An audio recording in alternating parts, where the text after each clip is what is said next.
The rabbis told us, revealed to us, that the final redemption will come, kima kima, slowly, slowly, in stages. There are those that expect all at once, all perfect, and therefore disappointed if it's not so perfect. It's not complete, therefore it's nothing. It's either all or nothing. But the rabbi said, he saw a few sources, the Talmud Yerushalmi and others, that the redemption will come slowly, slowly. Slowly, slowly means stage by stage, a developmental process, which means it's not complete all at once. It begins slowly, starts, and gets bigger and bigger and better and better. Like the example the rabbis gave in the Talmud Yerushalmi in Brachot Aleph, that the sun rises, a little bit more light, until it fills the horizon. But until then, it's dark. So actually, we left off. I don't think we finished that in the Zohar. That the rabbis also bring that, and they break that down in the verse in Shir Hashirim. We won't repeat the whole thing. We left last week. We left off with that, but it says how in the Song of Songs there's these stages.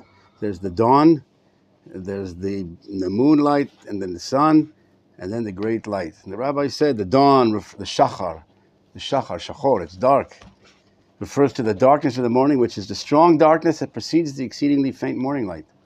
It gets darker before the light. You think that it gets dark at night and then it gets more light, but there's a point that even the darkest before the dawn. And afterwards, like it's the moon. The moon's light is even greater than that of dawn. And after that, it's clear as the sun. It's even greater. And then afterwards, is powerful, immense light. And we said, these rabbis in the Zohar and Vayishlach summarize, come and see. When it is dark and the light is concealed, the morning begins to glimmer. The sky first illuminates little by little until the light increases to its proper brightness. So too when Hashem, Kodesh Baruch Hu, the Blessed One, the Holy One, blessed be He, will arouse Himself to enlighten the congregation of Israel. The redemption is the enlightening, the infusion of godliness to the world, this returning to the connection, this full, how do you say, almost literally revealed divinity that comes in and infuses the world with goodness, with light, with this energy, with this positivity, with this holiness. Life is totally different life. Now these 3 weeks we're remembering and mourning over the 3 weeks, and then the 9 days will begin this week, and then the Tisha B'Av, the destruction of the temples. The world with the temple, without the temple, is a different world, different reality. It's not just one little difference of a building is here, we have more places to serve the God. It's the Shekhinah, the divine presence that comes through the temple. Right? The God's dwelling amongst us in this world. It's the Vilna Gaon writes how going to the exile, when the temple is destroyed, the Jews went to exile. It's like he said the soul leaves the body, and the body, now it's a dead body, a corpse. We went to Bavel. It's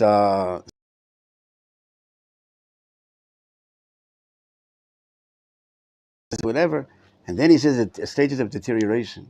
Then it starts to break down, and the skin starts to go away, to decay. And then he says the scattering, right? When you were scattered from Bavel, we went to all the four corners of the earth. We still have, he says, the bones, at least the bones, the rabbis, the scholars, the yeshivot, they were Torah learning and all over. And then he says that the final stage later, it gets even the decay of the bones. And then he said it's left only this tarvad rekiv, this tiny measure of impurity that's left with what's left over of the dead body. And then he says we're waiting for soon to come the rebirth, the renewal of life that will infuse that body to come back to the land of Israel again. But before we get to that, in other words, there's a rabbi that explains, according to Vilna Gaon, that you can't compare, you can't understand who the person was based on that little piece of what's left. In other words, when you see the dead body, you can recognize him, you can imagine what he was when he was alive, when he was working. You can understand who the person was, at least recognize him.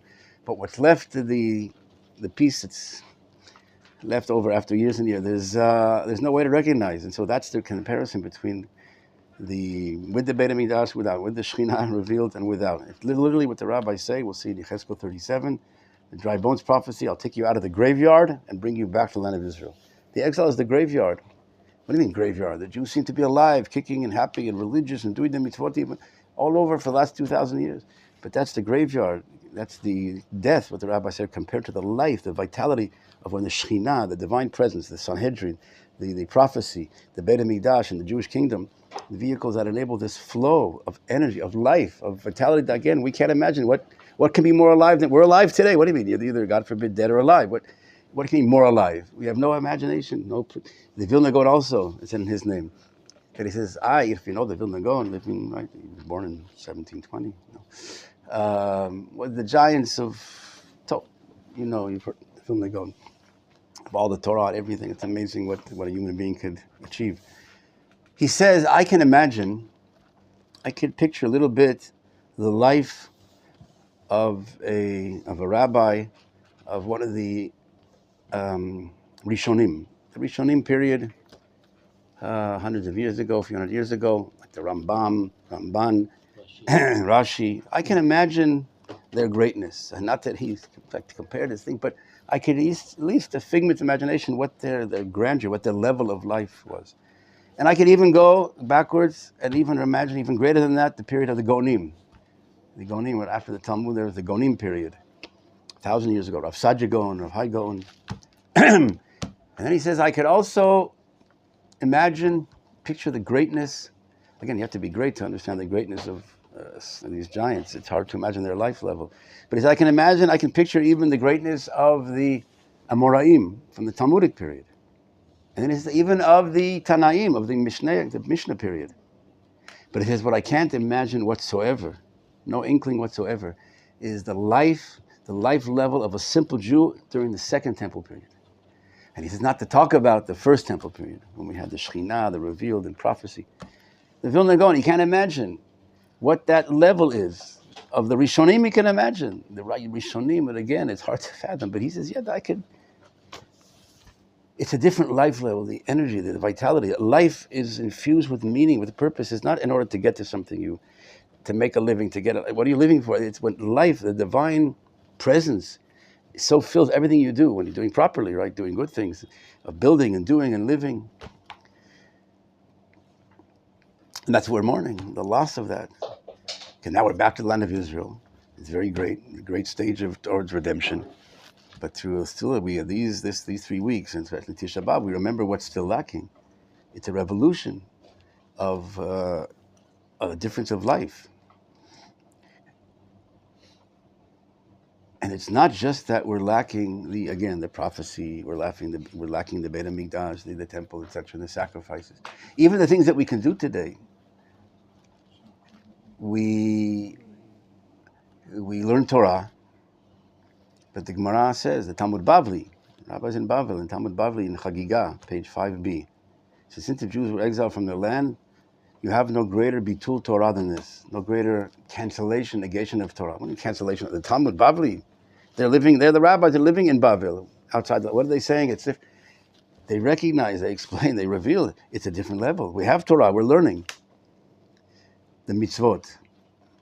You know that soon we'll be reading in Dvarim, what we say every day, the second chapter in Kriyat Shema, Vayayim Shamoah, whatever. It says if you don't follow the laws, you don't connect your life to the divine, then there'll be this disconnection, you'll be exiled from the land.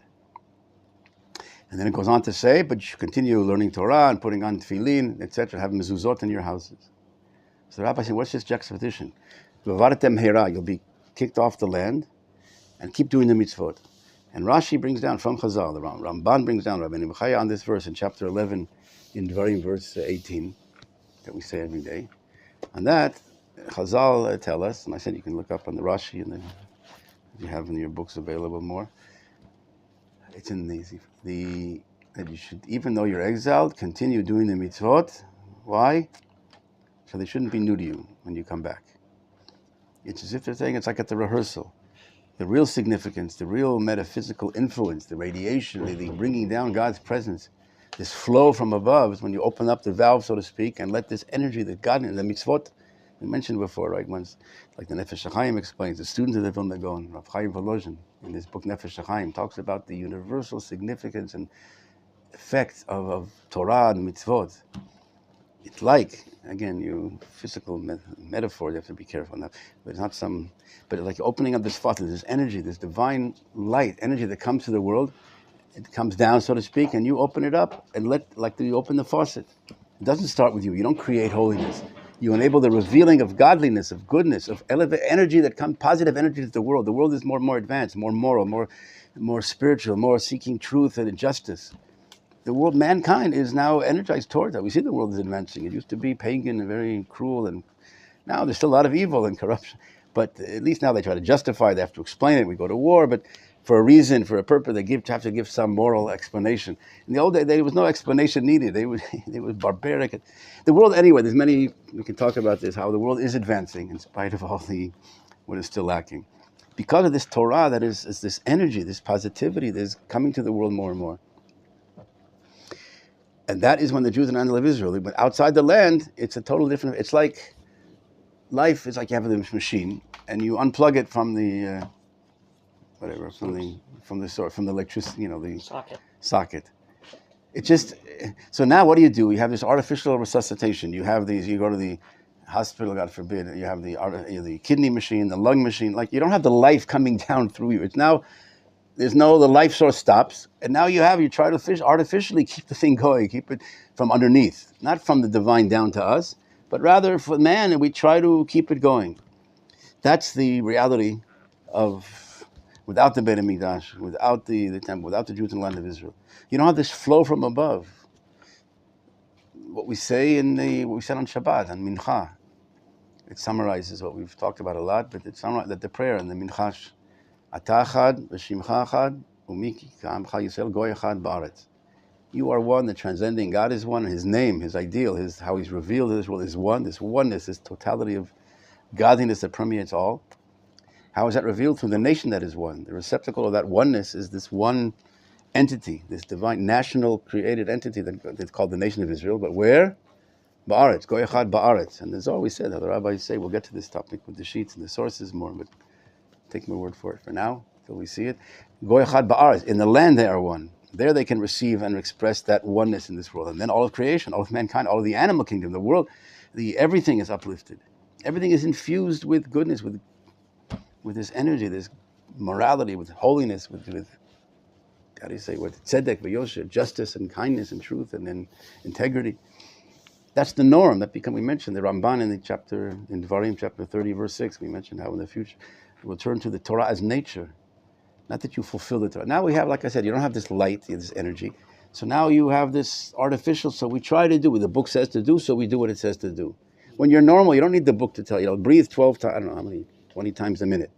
So it says 20, so I breathe 20. No, when you're normal, the book is written to tell you what you do, what the normal state of being is. It's unfortunate if you don't have that normal life level, and you have to read the book to understand what to do. In the future, the Torah becomes natural. Connection to God, this cleavage of this infinite source of life that wishes to bestow good on all. It's this full, living, vital connection. And that's what we're returning to. But again, it comes in stages. All this elevation of mankind and creation, we said, yes, that's why it comes in stages. That it's not some miraculous flash of light from above, this miraculous phenomenon. Like we had the 10 plagues against Egypt and the splitting of the Red Sea. But then the people don't change so much. In other words, you have this light and you're brought to Eretz Yisrael, let's say, on a magic carpet, but you're the same person you were. You didn't change. We mentioned how the child, he's learning to walk. You pick him up, he's falling, you're getting up. Why? You let him fall.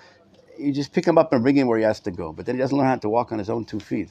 The natural redemption is that which enables the child, mankind, reality, to walk on its own 2 feet, to get to this level of goodness and holiness with the getting up and the falling. It's God has a lot of patience, thousands of years, to let this final process of stage by stage development. Each stage is built on the strong foundation of the previous. And that's the essence. We've mentioned how a few of the sources, how the final redemption comes from this highest level that elevates all. This super light that illuminates even the farthest. Maybe I'll just bring another midrash that's brought down in Ebam Nitzmecha, in the Midrash Tehillim 18. There's so many places, but what we say in Migdal, like Migdol Yeshua and Magdil in the Birkat HaMazon on Shabbat, you say. So it says, one verse says a tower, Migdol, the tower of salvation. Another verse it says, Magdil, great salvation. So the rabbi's answer here in the Midrash, the redemption of this nation does not come all at once, but little by little. What does Magdil mean? Salvation will grow. like we say in the prayers, Et Shemach David, the blossoming of David, right? It's also maybe wrong. So I'll finish the midrash and I'll get back to the tzemach. So the rabbis say in the midrash Tilim, doesn't come all at once. If it would come all at once, we wouldn't be able to endure it. We wouldn't rise to the challenge. With so much light, we would just like fly off into the heavens. Like this world becomes meaningless. It's so much light. It's so beautiful. It's so amazing. It's like when did that happen? Once we saw this big light and we like left this world. Okay, and what happened then? When God spoke to everyone. Okay, there was their parchani shmatam. It says their souls went up. You have this super energy, this super magnet, whatever. It makes this. What are we doing here? Wasting our time and doing. It just goes to the source. But God wants this world. Wants to raise this world. So the miracles again, it would be great, but that doesn't do the goal of what God wants. The manifestation of His name and all. What the rabbis say, the Tanhuma, the chapter, and then in the Tanya, the Chabad, chapter 36, that it elaborates on this. But then the Midrash says, Chazal say that Kodesh Baruch Hu mitaver dira b'tachtonim. God wishes to have His dwelling place in this world, in the lower worlds. He has angels that recognize Him and know Him and listen to Him, so to speak, and cleave. They see the truth and they live the truth. But God created man with this Yetzirah, with the physical that pulls him to other, and you say not dimensions, to stray off, to have choice, to have the ability to choose, to make like to learn to walk on your own 2 feet, to choose out of choice of there's good and bad, and you have to make that choice and to identify with it. And you get to that yourself. But when you get there, it's a total different person. You're there. It's not like I picked you up and you have no free will. So He doesn't want to cancel their free will. He can make this super light, but the goal comes in, the redemption comes in a way that man again chooses and he's helped. The process guides us to there's problems and there's crises that come as the child grows, adolescence, he's questioning who am I. But ultimately, this itself, these crises bring us to the understanding and the recognition that all that we've tried, all the different things we recognize without the connection to the source of life, there's no meaning, there's no modern postmodernism today. There's no truth, there's no everything is. What they're going through now is part of this clarification now. The final thing of like there's no man and there's no woman, there's no family, there's no nations, everything. There's no truth. There's no one. There's no, you can, whatever you want, whatever you can do, there's no truth. And that's very problematic. There's no truth. There's no values. There's no morals. But that itself, we'll see, hopefully how. I mean, we have to teach and learn, but through these trials and tribulations, man will get to the conclusion of realizing this dead end, that he can't go on this way. And so too, each crisis, like Plato, no, it's like the crisis, or necessity is the mother of invention. So I would say a crisis is the mother of advance. Like the crisis, the problem that you can't go on this way. You realize the emptiness. It forces you to, like the baby, and the redemption is like the birth. It's the womb, contraction of the womb is what forces out the pains, the labor pains. But it's difficult, it's painful. But those labor pains, don't let the baby stay where it was. You can't stay put. You have to come out. You have to grow. The world will grow. Mankind will grow and develop.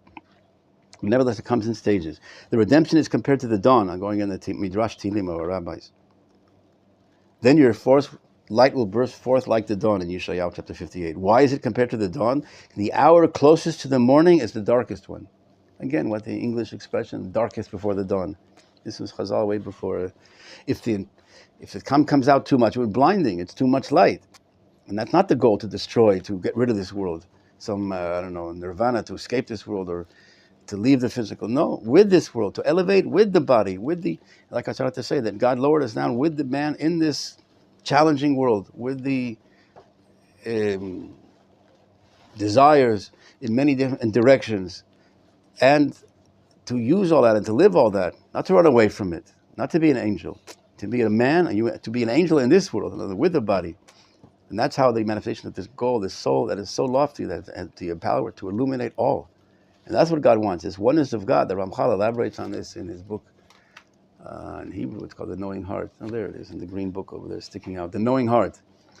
Not one of the simpler books. It looks like it's in English, it's simple, but one of the deeper. The Ramchal of Moshe Luzzatto, right, the author of The Path of the Just.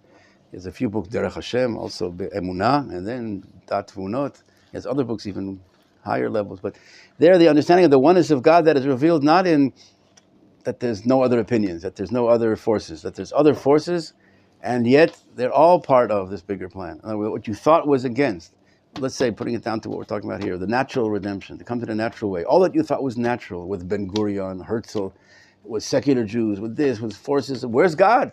It's all man, it's all physical, it's all material. All that you thought was devoid of divine content will be revealed in retrospect. You'll see how that was all the hand of God pushing and bringing out the redemption. And that's why one of the understandings that we've read the Talmud Yerushalmi, you have on the top of the sheet, that the source for, not the source, but the mold, how do you say, the prototype of the final redemption, right? They bring down the verses. Where do you see that it comes like in stage and stage? Just like it was. And they bring the verses of that Mordechai was sitting in the gate of the king, and later Haman took the horse. They bring the verses from Megillat Esther, right? The book of Esther. The book of Esther. How many times is God's name mentioned there? None. None. That's the whole idea. The final redemption comes in this way. Seemingly there's no God. There's no hand of. It's all human, natural. But that's the whole point. Just like in Purim, it was all the hand of God working incognito, behind the scenes, pushing and the mover of history.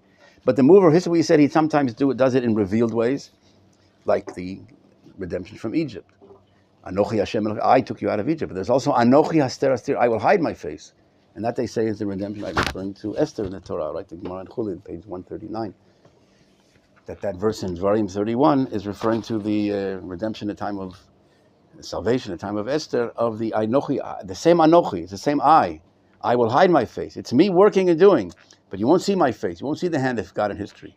But if you have the eyes, the training to see who's working behind the scenes, so too the final redemption is learned from the second one, from the time of Egypt, excuse me, the time of Purim, of Esther and Haman, and Mordechai, and Achashverosh.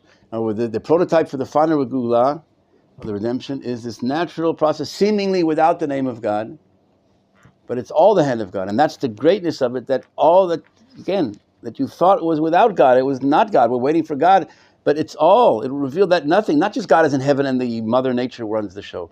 Mother Nature is also part of, an agent of God's hand in the world to bring the world to perfection.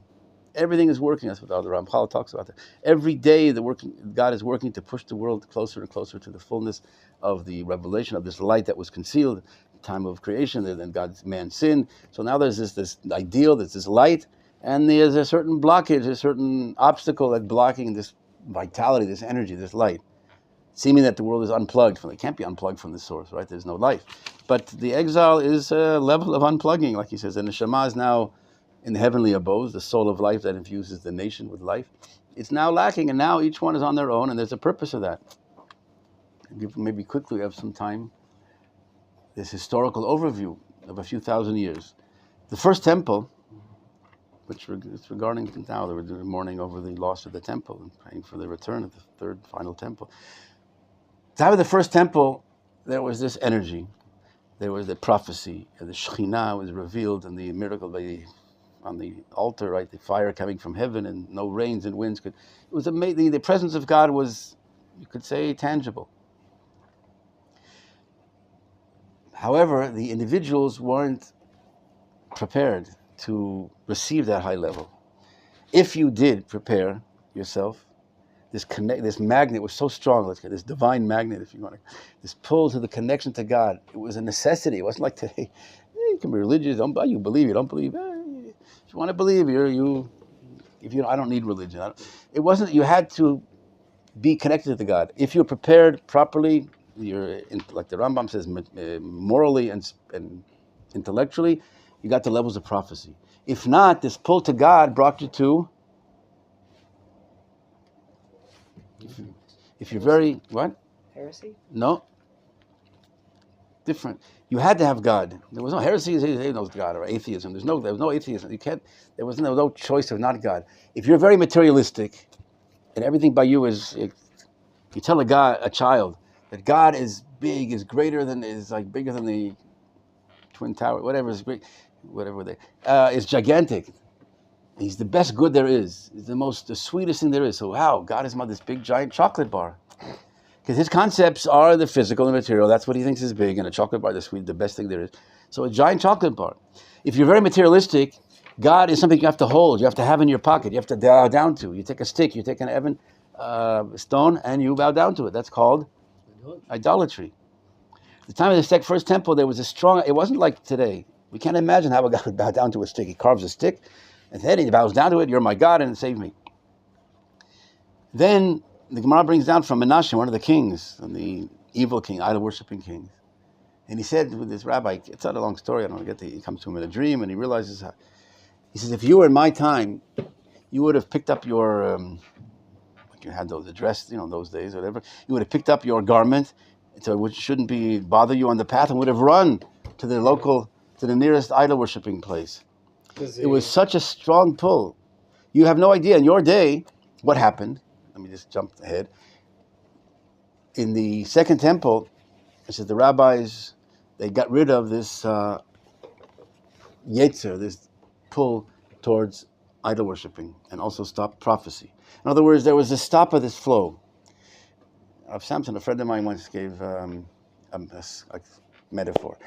You have this strong rapids. The river is unbelievable, strong river, rapids. And the boats are very weak. They weren't able to. They go into the rapids and they fall apart. They couldn't stand. The rafts couldn't stand up to the energy of these rapids. So they stopped the rapids. They stopped the energy, and now you build the boats. Now you have time to rebuild your boats. Strong, very strong. I don't know. Receptacles, very strong boats. And now you can turn on the rapids again. And the boats won't break up into pieces. Now they're able to house and receive this high-level energy. The first temple, there was this super energy, this collective, the prophecy, the Shekhinah was real, it was tangible. But the people, like I said, if you're prepared, they got their prophecy. But if not, they would get idol worshipping. So they canceled this, they blocked this energy level. But that also gets rid of the prophecy. In other words, now you have this pull. You don't get the prophecy. The Vilna connects it, right? The other rabbis, that when the end of the lack of idol worshiping, also the lowering, there's no prophecy ended then. The beginning of the second temple, the last, Ezra, Haggai, Malachi, whatever, the last prophets. In the beginning. They cannot differentiate between what is from Hashem and what's from the idol. You have this pull. You can be pulled to the positive direction if you prepare yourself.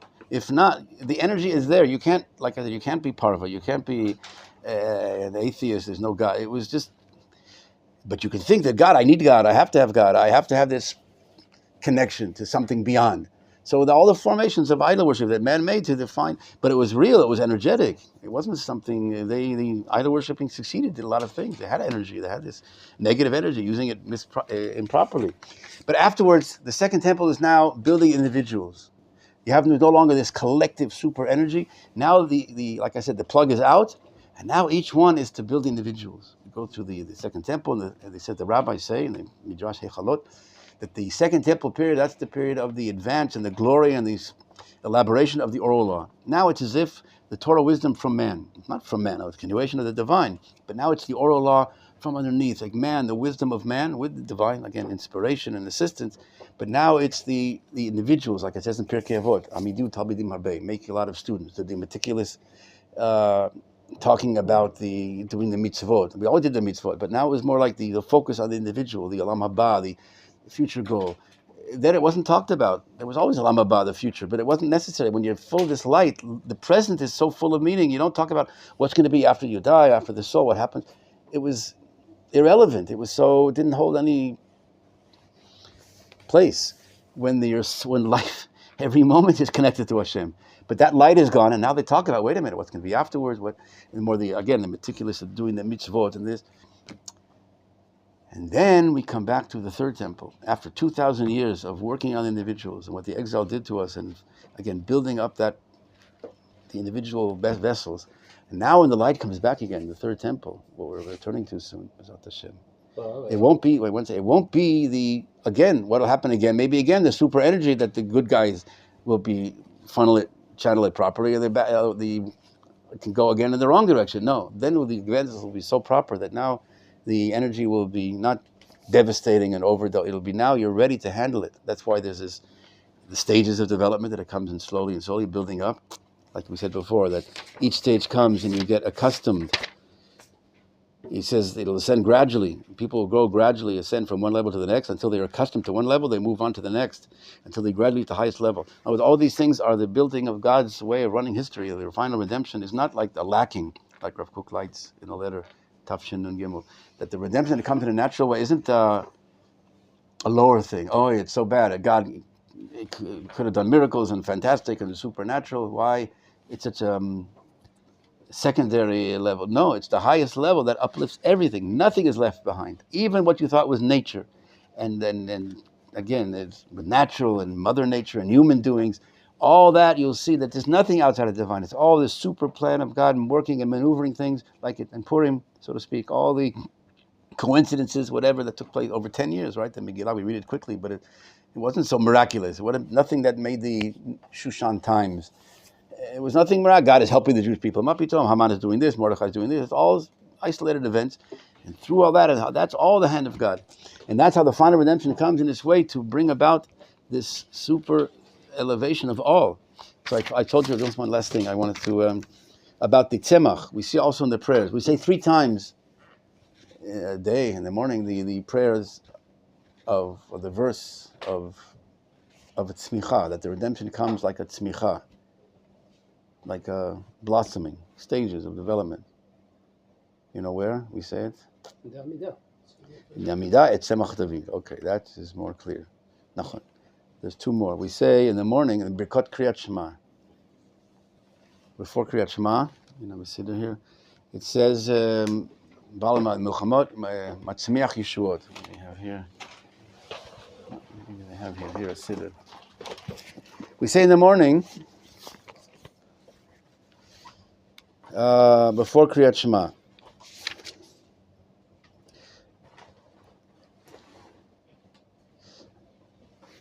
I just have to find it. Matzmiach Yeshuot. We say Baruch Kvod Hashem Imkomo Le'el Baruch, to the God that actually offers sweet melodies to the King. He alone effects mighty deeds. He makes new things. He's the master of wars. He sows kindnesses and makes salvations flourish. Right? Hu levado poel oseh chadashot bal milchamot zoreh tzedakot matzmiach yeshuot. So also we say, like you said, et tzemach David, but also in the beginning of the Shemona Esrei. What do we say in the beginning? The second blessing, Mechalkel Chaim b'chesed, you resuscitate the dead with abundant mercy. You master of deeds, etc. You cause the death and restores life and makes salvation sprout. Melech matzmiach Yeshua. So the redemption comes in this sprouting way, this natural way. The rabbi's right. Emily Smicha brings down. There's a verse in Zechariah. For behold, I am bringing my servant Tzemach. The Mashiach is called Tzemach. That the commentators explain there. That's something that goes and grows. It grows and develops. Another verse in Zechariah. Yes, in Zechariah. Behold, there is a man whose name is Tzemach, and he will sprout forth out of his place. And also in Yirmiyahu 30:23, I will raise a righteous sprout from David, et Tzemach David. And that's referring to the Mashiach, the Radak explains. Why is he called, this rabbi he brings down, Ezrat Konim, bringing down, explains that Tzemach, just like a plant, grows little by little. So too his eminence will increase little by little until it is great. The Mashiach is called Tzemach because his and Israel's eminence will ascend little by little until it is very great, just like a plant. It is clear from all of this, I'm reading from Eiman Mismechar of Teichtol, that our future salvation will sprout forth naturally, that is, through miracles disguised in nature. It's all from Hashem, but it doesn't come in the supernatural way, but it's disguised, covered by, as if it's Mother Nature, as if where's God, unless you have the vision. Therefore, time will be needed for this natural process to develop.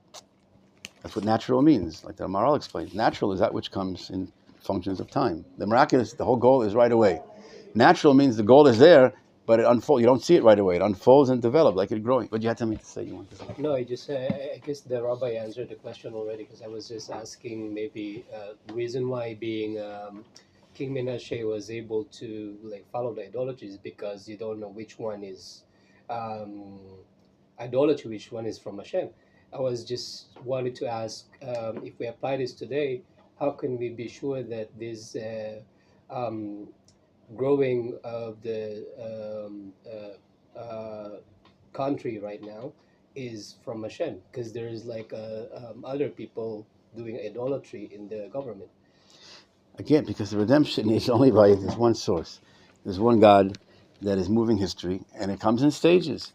And it's not always, again, it's not perfect. There's deficiencies you can point at. People will point out, but look at this, is lacking here, lacking there, desecration. There's a long list of what is still missing, but not to see who's doing it all. Exactly, the sources talk about it. He goes on to talk about the Second Temple also. What kind of Jews came back with the Second Temple, with Ezra?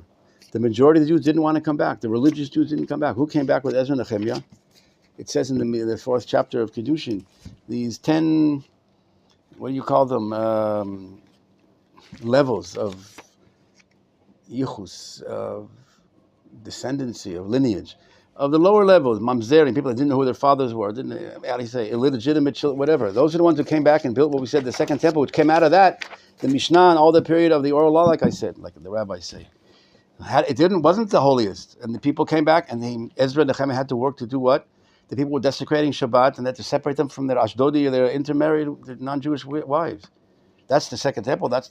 And the final redemption also. We talked about how David HaMelech, the lineage of David HaMelech, right, from Lot and his daughters, in Moab, and then Yehuda and Tamar, his daughter-in-law. All these illegitimate, so to speak, things, and how there's a reason why it comes in this hidden way. So the fact that it comes in not exactly the way we would have thought and expected, that is also the rabbis talk about why it comes that way. The shell that comes before the fruit, the rabbis explain. The darkness before the light. The negative, so to speak. The digging down. When you want to build a building, you dig down in the other direction. You're going the wrong direction. So if you know understanding God, but not to say that's not from God. So who's it from? In other words, the prophecy is being fulfilled. The Jews coming back to the land of Israel, building the land.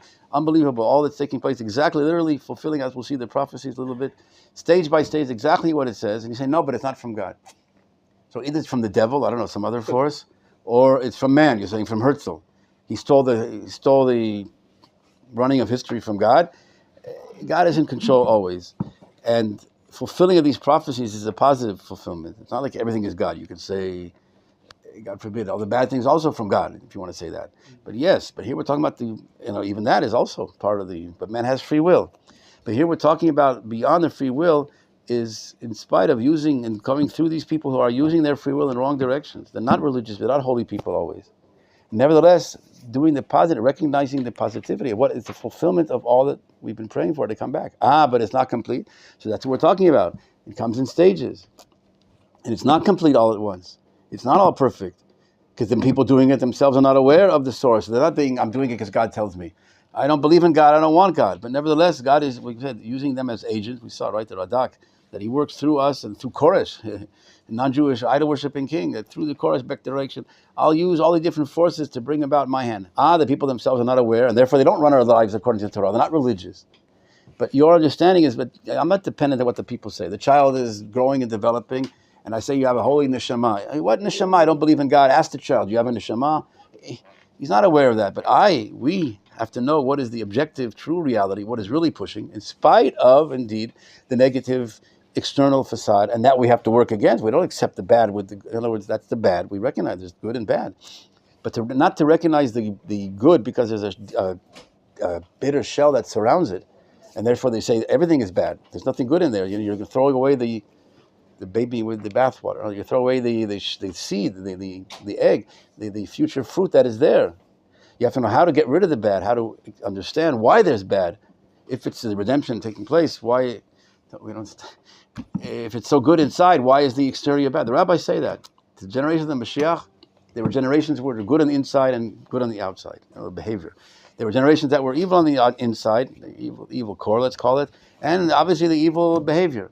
The generation of the Mashiach, it says, in Tikkun Zohar, is good on the inside and evil on the outside. A good interior, the holy goal is now here, and evil exterior, bad behavior. Wait, how can that be? If they're good, why don't you act accordingly? So if you understand metaphor that we said, like adolescent that is now growing and developing energies. So he's rebellious, he's searching for himself. Because of that super energy that he is now prepared for the final understanding who he really is. He doesn't have that yet.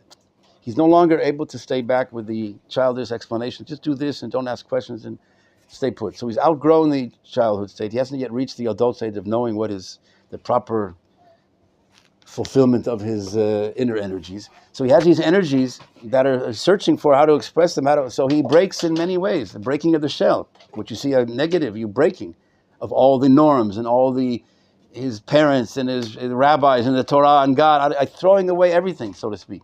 But because of that super energy, if you know how to identify the energy, and instead of yelling at him and trying to cut it off, but actually to cultivate it, to direct it to what it was meant for, what it's waiting for. He's just waiting for you to show the adult, to show him what is the proper use of that energy.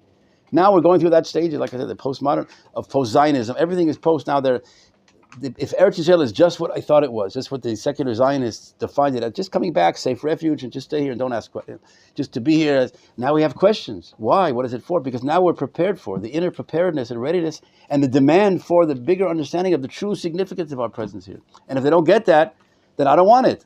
If it's just a stage, then we're obstacles to peace, we're conquerors, whatever. If they don't understand what they're doing here, then this energy won't be able to stay put. And to go back what it was before, they can't. So this is what I said before, the crisis that forces the next stage of understanding what is the true meaning of our presence here. What is the super meaning that you're waiting? They're ready for that, demanding it. They won't be able to be satisfied with anything less than that bigger picture. And that's where we come in, to learn this, understand it, to show them the way of what it means. But some people see the rebellion, the anti-religious or whatever, not religious, and they say, therefore, the whole thing is worth nothing. They don't see the fruit that's inside that shell, that's waiting to come out. That if you know how to guide it and tap into the energy, the redemption is now here, is waiting for that just to break the shell, so to speak, in a proper way, and to redirect that energy.